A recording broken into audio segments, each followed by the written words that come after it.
Hello, everyone. Welcome to our webinar. My name is Andrew Townsend. I am the Campaign Marketing Manager here at eLearning Brothers.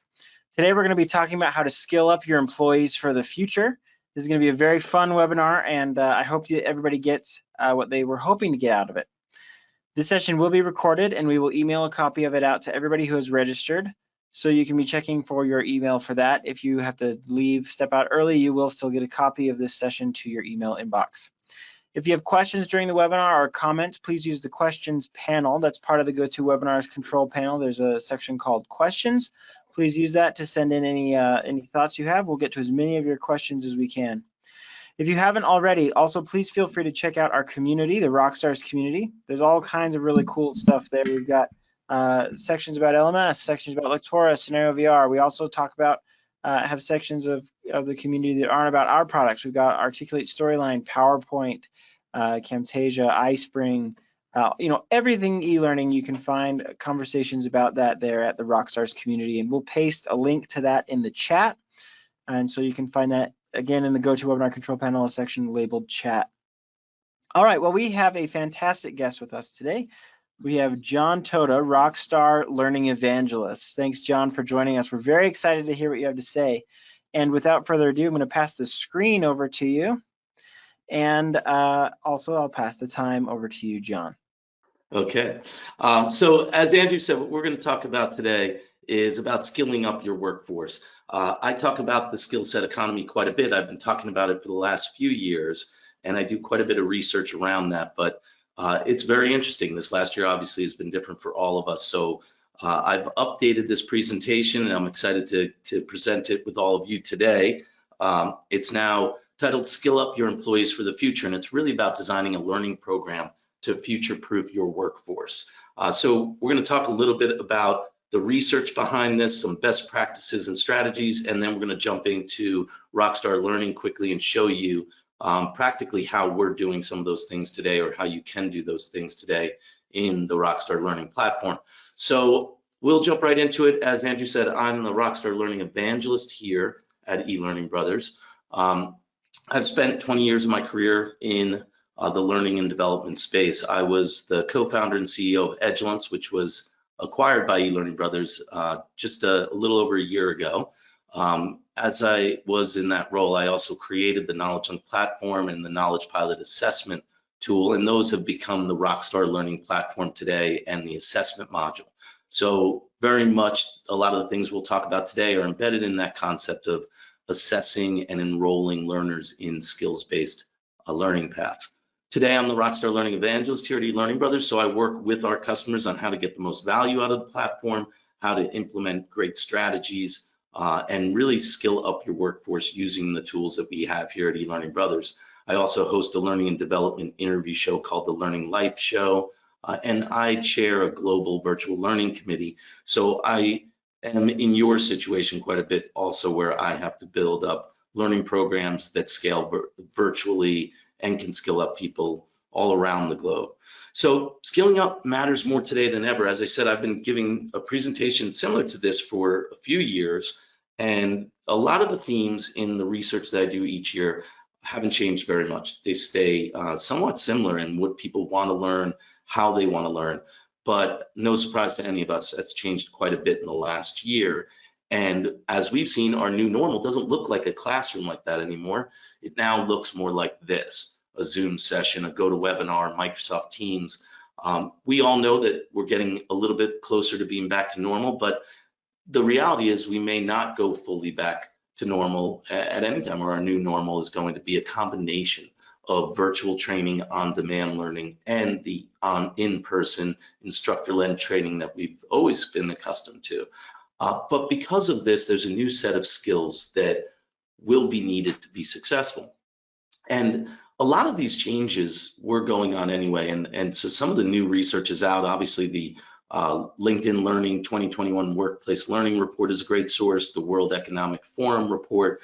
All the new research that's out now is really showing that we kind of knew these things were happening. There was a shift in the workforce coming, but the pandemic just caused an acceleration of both the way that we operate in the workforce and this real shift to an automation, artificial intelligence, a lot of automation, taking over those traditional roles in the workforce that a lot of our next generation workers were expecting to fill.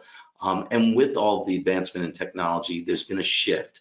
And as you can see here, they're expected by 2025 that 85 million jobs will be displaced due to artificial intelligence and automation, but 95 million new jobs will be created. So it's on us as learning and development professionals to help our employees skill up and reskill into those almost 100 million new jobs that will be available. As you can see, this is no surprise. There's been a 15% increase in the #1 real area of focus for our learning and development programs. It's all about upskilling and reskilling. We need to get our workers to the next level. We also need to teach them how to operate in this new environment that we're all living in. Leadership and management is always pretty high up on that list, and virtual onboarding, obviously an increase this year than in years prior. So what are the new skills? When we talk about this, there's new skills for this new world. And one of the things that's very interesting, at least to me, is that I've done this research and done this presentation for a few years now. And the top 2 skills right here in the top 5, those are new, and number 3 too. They were not at the top of the list a year ago or 2 years ago. But right now, this is what our learners are looking for. More skill set development in resilience and adaptability. Of course, that's something that we all know we're dealing with. But then number 2, digital fluency, technology skills. As we all know now, everybody is more dependent on webcams and Zoom meetings and virtual learning and doing their job in a more virtual fashion. So more of that digital fluency has become a major demand. Remote communication, of course, we know that everybody needs training and skill sets in those areas, not just how to do it, but how to perform at the best level possible, how to be a great remote leader. Emotional intelligence, this is probably related somewhat to what everyone's dealt with the pandemic, but this was something we saw coming in years previous. Emotional intelligence has really been a big push for a lot of learning and development departments. And then cross-functional collaboration. And we see this a lot in different forms, but collaboration is always a growing skill set in demand. So now we'll take a quick break here. Andrew's going to throw a poll up on screen. I'd love to know from all of you who are here, tell us a little bit about what the most important new skill set is for your employees. So take a moment here. Resilience and adaptability, digital fluency, remote communication, emotional intelligence, or cross-functional collaboration. That poll is up on your screen. You can click directly on the screen to vote in the poll, participate in the poll.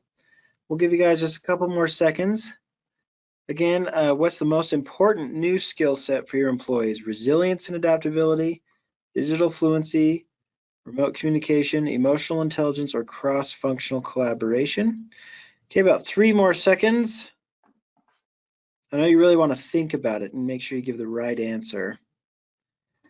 All right, we'll close that out, and here's those results. So 51% said resilience and adaptability, 26% digital fluency, 18% cross-functional collaboration, 5% remote communication, and nobody thinks emotional intelligence is the most important option. All right, thank you, Andrew. Hold on 1 second, let me switch back here to my screen. Okay, so thanks everybody, and again, that research is spot on in how everybody is feeling in the workplace and feeling about their own learning and development roles and what we need to do for our employees. You know, certainly resilience and adaptability and digital fluency are right at the top of the list. And emotional intelligence, I think one of the reasons, just as a side note, why that's lower on everybody's list, and obviously there's 0 here, is probably a little bit of the fact that it's kind of a conceptual category, that people hear about it, they feel that it's something we need, but it's not defined very clearly in the workplace. So that's interesting to see as well. And as we go through this, I'm going to continue with some more research. Again, any questions, Andrew, if you get any hot burning questions, feel free to stop me and ask, or I'll have some time at the end to take some questions as well. So moving on with the research. So I love this. I think for all of us who are in the learning and development space, this is really awesome to see. L&D is critical to upskilling, and really the L&D professionals and the executives in charge have a seat at the C-level table today. That's not something that you could have said was true 5 or 10 years ago, but today this really is an important role for companies. And when you look at the 2021 Workplace Learning Report, you see that internal mobility now is such an important aspect of our workforce and just organizational culture, that learning and development now really is the driver of that. So 51% of L&D professionals say that internal mobility is more of a priority now than before the pandemic.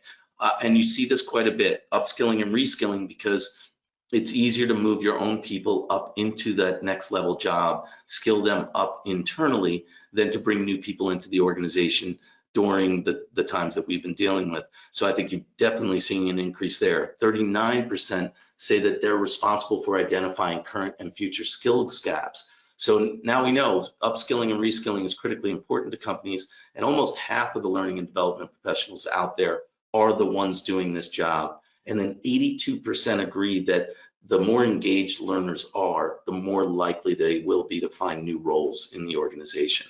So now we see that clear connection that if you're really engaged in the learning programs, you're going to be the employees that find those new skills in the company and get upskilled into better positions. And it's important, more important than ever now, that we help them do that. And for our own companies, it's important because those employees who do move internally and move up and upskill into those different and better jobs are 3.5 times more likely to be engaged employees that stay at the company. So this is now tying to a clear metric that we can really see. Oh, sorry, went the wrong direction there. And in today's new normal, learning and development is positioned to make that impact. So you also see that 66% of learning and development professionals say their department is focused on rebuilding and reshaping the organization this year. We're not just talking about learning, we're talking about culture now. That, you know, you're talking about 2/3 of the professionals out there feel that it's really kind of their responsibility to help the rebuild or reshape of an organization. And right about the same amount, 64%, know that L&D has shifted from a nice to have to a need to have this year. I think that shouldn't be a surprise to anyone, and I think it does depend on the size of the organization previously, but what we've seen in the last year, that even a company with 100 employees or less, or 500 employees, not tens of thousands of employees, they need a learning and development department that's building distance learning because of everything that we've been living through. And I think a lot of us have seen that you can effectively learn this way and you can develop your team this way. And so it's not going away. It's a need to have for a long time to come. Right now, our programs are important to help move the organization forward to the next level. And when you look at how we're now prioritizing the impact that we can make, this is really interesting. I think, and again, probably not too surprising to everybody who's watching, who's in the learning and development space, but our learning priorities now are all about the impact that we can make, leading through change. Everybody's dealing with change. We all went to a remote environment. Now we're coming back to some sort of a hybrid.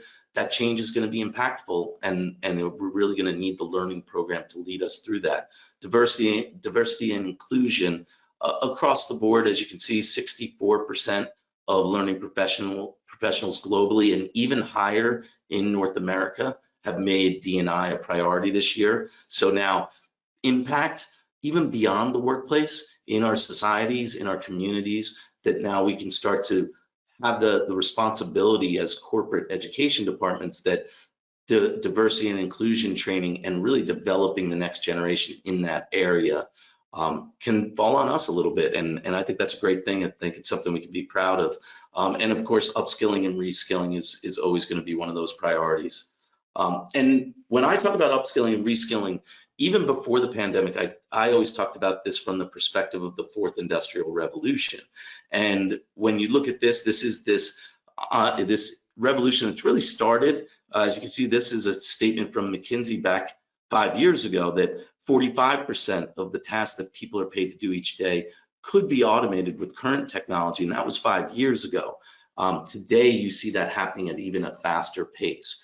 And then you look at some of these jobs, the positions that when you see these on the screen, these might overlap with some of the positions you have in your organization. Certainly, you're noticing in the left-hand side here, the chance of automation is very high for some of these routine positions that are customer service, telemarketers, bookkeeping, accounting, budget analysis, things that can be done fairly routine and have been done by our human employees.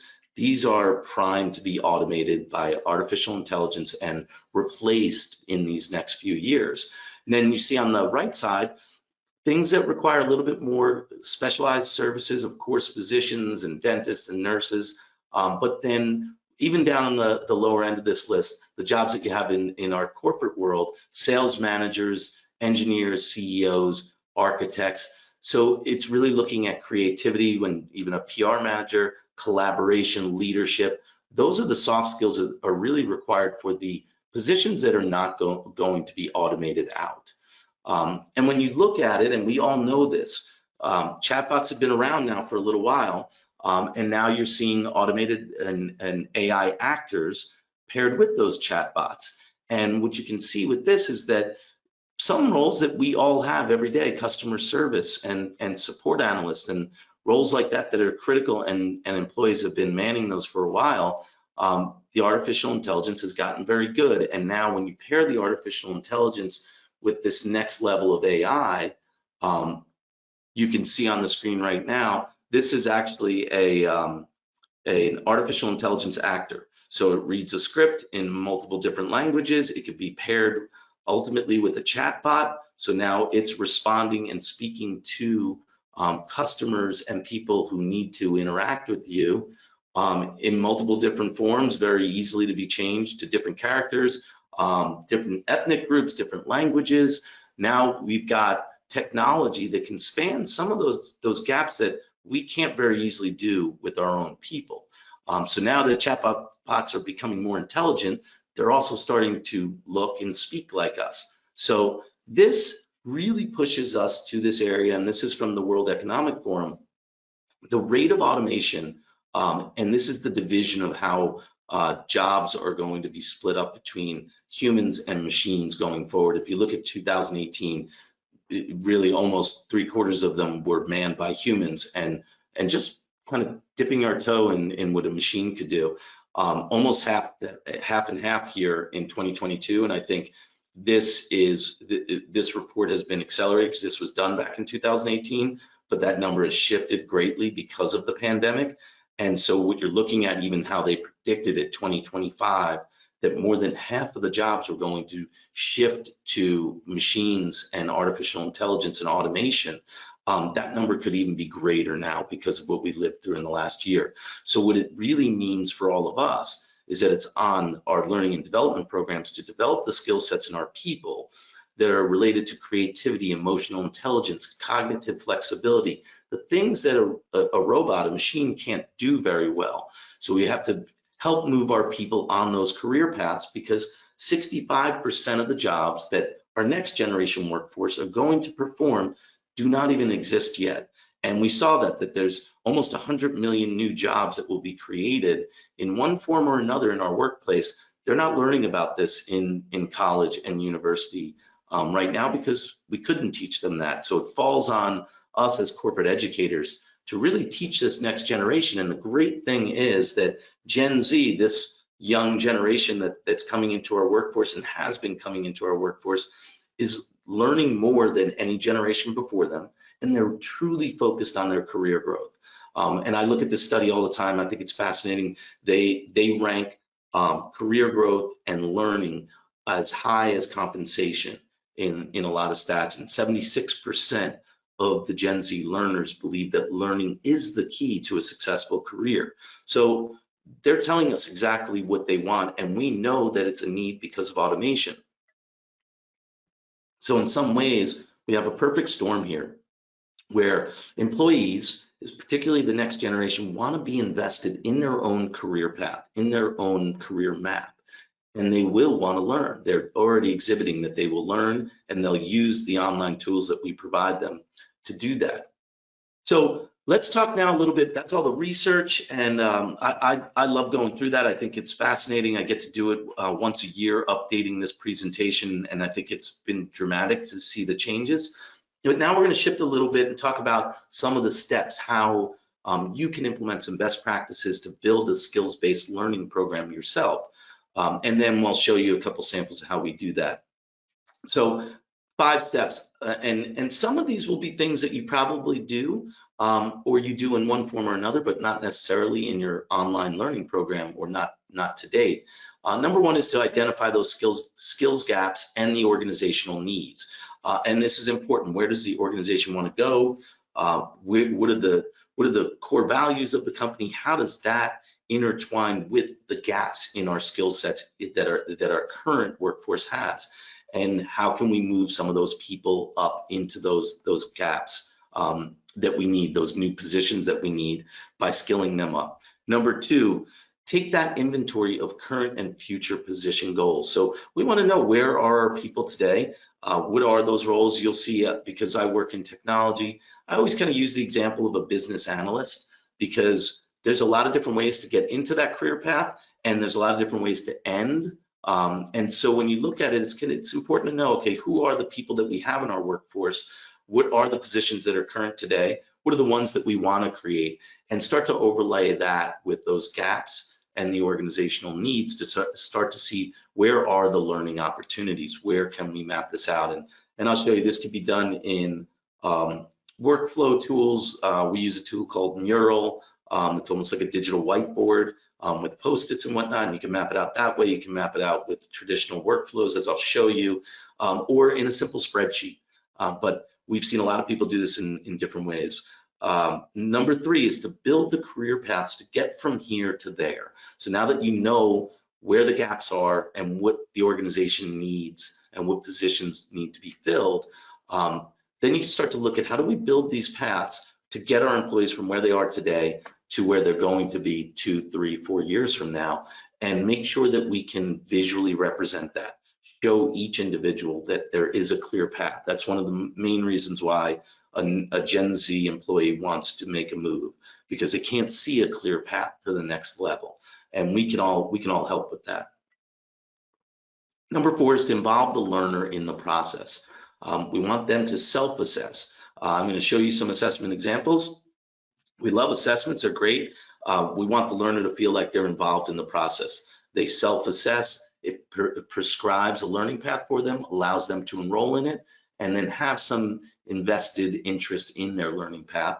And then finally, 5, we want to monitor their progress, adapt the learning where we need to, and quantify the impact that we're making. So, and one of the things that I'll talk about in a later slide here, but rewarding is also important. So we want people to know, where are you in the peer-to-peer leaderboard? What rewards and real world benefits are you going to get from this? And then quantifying the impact is important, because we need to prove that business case to our leadership team and say, hey, if we trusted learning and development to take the mantle with this, moving our organization forward, how do we quantify that? And knowing those KPIs up front with the executive team allows us to really know that there's some metrics involved with this.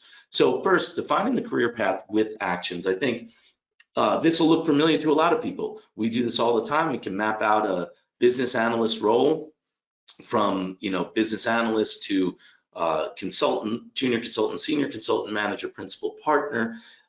In our world, it would go from a customer success person to a business analyst to a product manager to a product lead.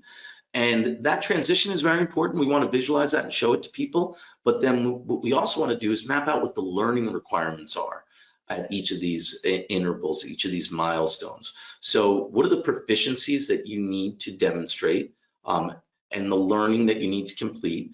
And when you do that, that goes hand in hand with you moving up through these milestones. It's not just because an opportunity opened up and you've been at the company for 5 years.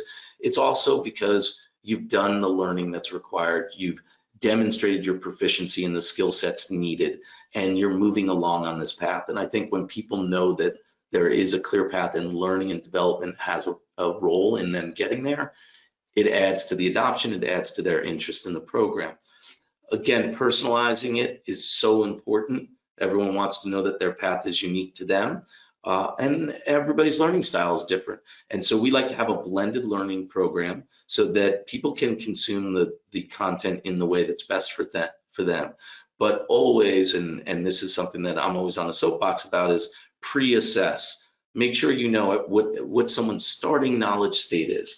Everybody starts in a different place from a knowledge perspective. Just because Andrew and I started at a company on the same date and we had the same previous experience doesn't mean that we have the same knowledge state, doesn't mean that we like to learn in the same way. And so as you can see here, there's two different paths through a learning program. I can consume it through an instructor-led program and a webinar and then a video, or I can go through an interactive e-learning course that allows me to engage with the content online on my own schedule and then take the webinar. And so you see there's alternate paths. Everybody takes their own unique journey through the learning program, but the content they're consuming and the proficiencies that they're demonstrating are going to be the same. We just want to give them lots of different ways to consume it, particularly in the world that we're living in now. And then post-assessment, sometimes even a mid-path assessment, so you know how people are doing. You can automate that check-in every 3 months, every 6 months to know that people are moving through this path and that they're actually getting better in the areas that they need it most. And then involving the learner in the process. This is something that we've heard a lot with, even before the pandemic, everyone was really big on the LXP acronym and learning experience design. And we thought about this quite a bit. We talked about it a lot internally with our application. And what we really came down to is when everyone talks about learning experience platforms or LXPs, it's really just an evolution of the learning management system. And what it means is that your traditional learning management system is not just a store of content and a place that all that data, the users are managed and the reporting is tracked and all that data is in one central location to prove that everyone did it. Of course, that's what every LMS has to do. But now when you add this learner experience layer to it, it's really about having that adaptive learning component so that you can assess and enroll in the right content, practicing it, getting feedback, the collaboration between a learner and their mentor or an employee and their boss, engaging them into that learning process, allowing them to participate. This is a participation generation. We're training an audience of learners who have grown up on YouTube and Facebook and LinkedIn and being able to contribute to news feeds and learning paths and channels of content. And if your learning platform doesn't offer that same capability, they're going to feel shortchanged and they're going to feel less engaged than what they get to do out on the open internet. So we want to kind of incorporate some of that in the learning program, allow them to be part of that learning process, and that it really is something they can do in the flow of work. And ultimately, we are trying to turn skill sets learned into competencies earned. So when I talk about proficiencies, too much of our content is just consumed, and because someone completes a video or a learning module, the assumption is that they know the content. But now can we actually pair that with some real world on the job activities to prove and allow them to upload evidence that they actually learned and can execute that skill set in the workplace. And then finally, measuring what's happening in the learning path, adapting it so that it's getting better at developing people into these roles. And when you have a structured format, that's easy to do because we have learning paths. We know the job roles that we have. We know the job roles we're trying to fill. We know what skill sets are required to get people there.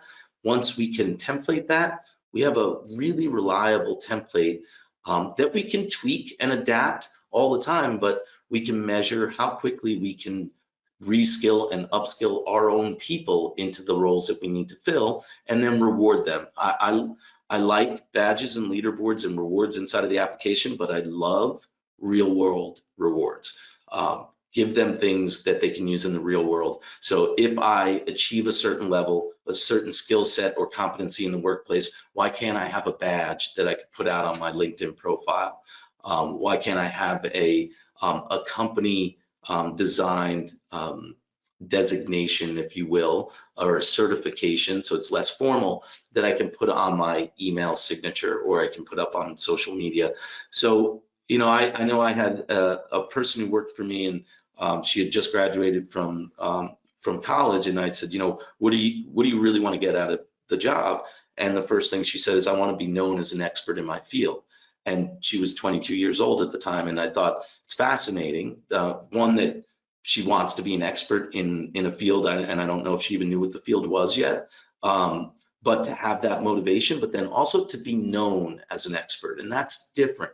That's not something I might have said when I started in my career 25 years ago, but to be known as an expert in a field, and that really kind of ties to us giving them those real world rewards, things that they can take and put out on social media, put out on their email signature, share with their network, and prove that they're learning more and becoming better as an employee of your organization. And yeah, maybe that helps them find a career path that goes outside of your company if you don't have the upward mobility. But you always get you're going to get good word of mouth, you're going to get good referrals of other employees when you do that for your people. So really assessing knowledge state on the way in, automating that unique learning path, but then measuring and adapting their based on their progress, and then rewarding individuals when they earn those skill sets. So I'm going to take a quick break here. Andrew will throw a poll up here.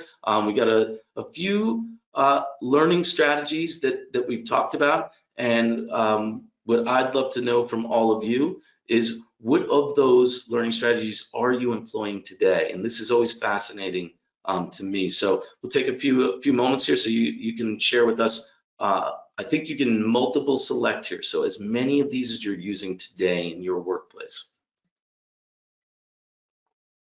Again, you can click directly on the screen, and this one is a select all that apply, so you can click on all of them if you really want to, if you're already employing these today.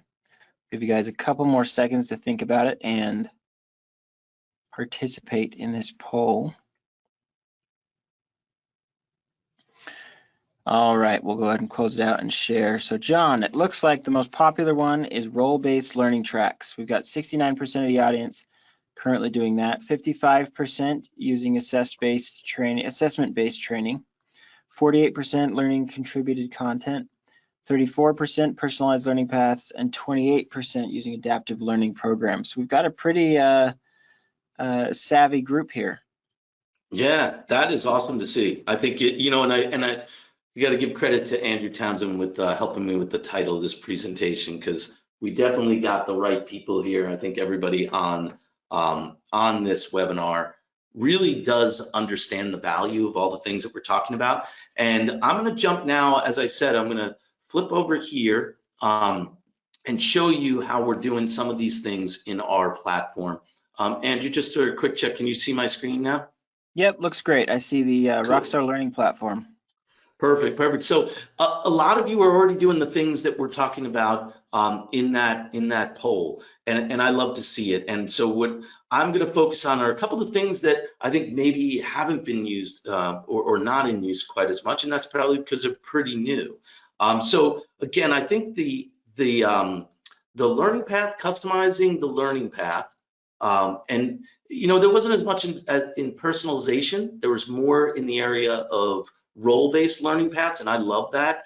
But then there's also this other model of allowing users to personalize their learning path. And so I have both options here. I could do a sales skills assessment, and then based on how I assess that, it will automatically enroll me in a learning path based on what skill sets I have or I don't have. But because we haven't done much in personalization, I'm going to show this this version next. And this is about personalizing your learning path. So same methodology, same technology. We're using an assessment module the same way that you would use it for personalizing or designing role-based paths. But what we're doing here is allowing that end user to self-direct their learning program, to say, what do you want to learn more about? These are things, in my case, that I have pre-created videos around these different items. And now I can ask my end learner, what are the things that you are most interested in learning about? Allow them to self-direct and personalize their path a little bit. And so now I can see my demos ready. I've indicated the different things that I'm interested in seeing more or less of. And then when I go into any one of these, I can see what the recommendation is. Basically, it'll tell me what recommendations I've been assigned here. And in this case, what it does is automatically assigns it to our Rockstar Learning platform dashboard. So the idea behind this is, can we create an environment where individuals can come in and take an assessment, a skills-based assessment, and really identify the things that they need development on, or self-directed even more, personalize their learning path and say, these are the things that I'm most interested in, that I'd like to be enrolled in. And then in a moment here, I'll jump back there and you'll see my enrollments. So I'll just jump over here and show you one other, actually, in that one. Coming back to the home page. One of the other items here, and I think we talked about this a little bit in the presentation, but blending a learning path. And in this case, we want to blend a path that has an event. Now, this is a Zoom meeting that I've preset, a weekly meeting that everyone's going to log in from here, but they get credit for it because they're accessing it through the platform. There's context. It lives inside of a larger curriculum of other things, and we can pair it with the learner activity. So if you remember, I talked a bit about pairing learner activities that require that end learner to prove their proficiency in a skill set. So in this case, we've got a weekly growth meeting coming up, but before anyone attends that live meeting that's taking up our valuable trainer time, I want you to share the experiment feedback that you captured this week, and you can answer it right in here. I want you to upload your results from your weekly experiments. So now, if we are having people go out into the real world and actually do these, execute these skills in the workplace, they have the ability to upload evidence. That could be a video file, an audio file, or an image, screenshot, things like this. So now I can say, okay, I've completed it in the real world, and as a trainer, I can see everybody's work, the work they've done, what they've submitted. And when we do this live meeting, we know everybody is at the same knowledge state, and that's one of the big challenges. One of the other things we talked about is involving the learner in the path. So one of the items that you always hear about with LXPs is curated content, allowing people to pull content from the outside world. If I found a great article on the web, if I found a video on YouTube, that me as the learner, I can add that to the learning path. I can expand the path and share that with my coworkers and colleagues. So here you're seeing where I can basically drop in any web page that I found. Something, this is a blog post. I thought this was really interesting in our growth our growth channel here, because it talks about the best growth hacks of all time, and I thought that was really interesting. So I can share it, and it's basically dropping and embedding this entire page right into the learning path itself, and then I can pair it with an activity. So now me as a learner, I can find great content out there. I can share it to the learning path. And like as you see here, these are YouTube videos, URLs. So the learning path can be so much more than just the content that we as the learning and development department upload. One of the challenges is that we've become a bottleneck to some extent, and maybe we can allow the subject matter experts in our own environment to use these channels that we have in our platform to contribute content. And that's the way that we're capturing content, that I create a channel, I invite a number of people to it. They might be related in one way or another, subject matter experts, or they're in a department or study group together. And then you can put something up there like that article to start the discussion. And then I can, as an individual, I can contribute content to the learning path. And so this is page content for us, because we want to make it very easy. I can just drop an image in there. I can drop a video in here, just like this. Anything that I might have found out on the internet that I thought would be interesting, I can contribute to this learning path. And I'll just show you one other example from a different user. So again, everybody can create these. drop in text boxes, drop in images, pull in content from the web, like videos from YouTube or things that you might upload, or even just capture right from your webcam. And the great thing about that is that any user who's in here can just hit this contribute button and instantly put a post in there, put a description in there, and then if I want to put in video, I can drop in a YouTube video, capture it from my camera, upload it from my device, and it's instantly in the page as you saw. Same with images, capture them from the camera or the device, and we've got cool new features coming. You're going to be able to drop in scenario VR, virtual reality clips. You'll be able to drop in games from the game agency, all kinds of interactivity. And one user can do it, because we know one of the challenges is that if you're not the administrator of a learning management system, you don't have access to these capabilities. And so we wanted to solve for that in our case, and really allow for our end users at any level, the learners themselves, to be able to participate and add to the learning path. And that's what that is there. I wanted to jump back here and show you the enrollments. This was that personalization assessment I did. It could be a skills based assessment as well. But on my next login, my dashboard now defaults to the courses that I need to complete based on the things that I've shown interest in.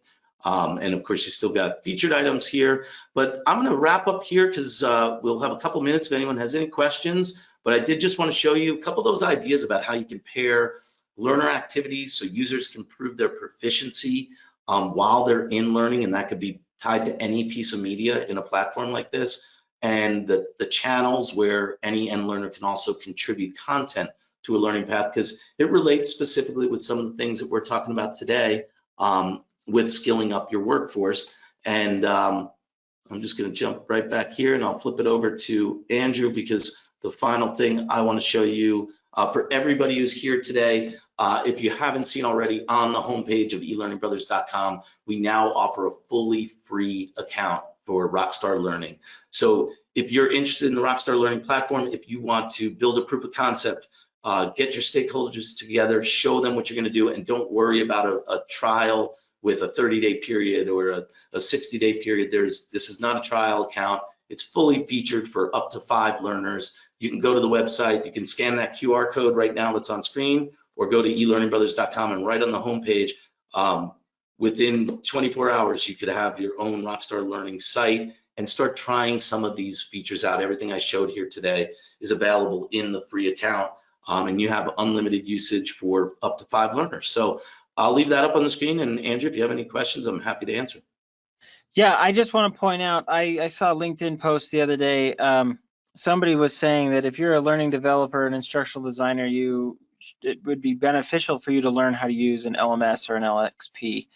And my first thought was, hey, the Rockstar Learning platform's free.